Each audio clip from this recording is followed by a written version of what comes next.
This section is narrated by Diane Rideout Spriggs, descendant of Harry S. Rideout Jr. and Dorothy Jackson, former members of St. Philip's Episcopal Church. This 90-foot square lot was deeded to the city of Charlestown in 1836, having been purchased from Andrew and Elizabeth Hunter for the cost of $50. According to the deed, the lot was entrusted to the 1836 mayor and council members, as well as their successors in office forever. The land was intended to be used as a, quote, burying place for colored persons, unquote.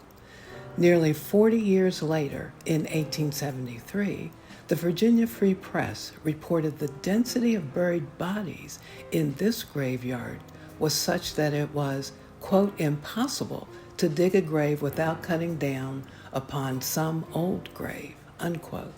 As a result, that particular Charlestown mayor and council gave permission to bury bodies in the plotted alley next to the property, with the promise that they would move any remains placed there when, quote, the authorities desire to open the public alley, unquote.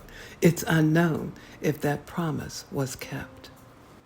2 years later, in 1875, the Charlestown Black community had raised enough money to purchase a new burial ground, and the Fairview Cemetery Company was established. 1 year later, the Virginia Free Press announced that burials were no longer permitted at this site. Quote, the old burial ground on the southeast side of Charlestown cannot longer be used for burying the dead, as all the space for that purpose has been occupied. Hereafter, all burials of colored people must be in the new cemetery, purchased and located on the Charlestown Pike and Berryville Turnpike, a mile southwest of the town, unquote. Since that time, much of the graveyard's history has been lost, and some residents began to speculate as to whether any burials had occurred here, though others pushed back on that narrative. In fact, most of the articles mentioned were discovered just in the past year. As a result, in August of 2023, the city of Charlestown contracted to have ground-penetrating radar administered to this site, and 48 burials were detected.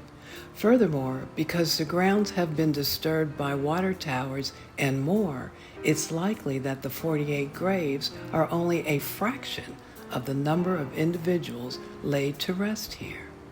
Presently, the city of Charlestown is forming a special committee made up of community members who will formulate a plan on how to move forward, how to honor the likely hundreds of men, women, and children who were buried here.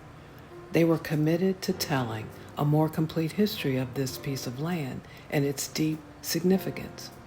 Already convinced of that significance, in 2001, the Jefferson County Black History Preservation Society held a symbolic memorial service at this location to honor the deaths of John Copeland Jr.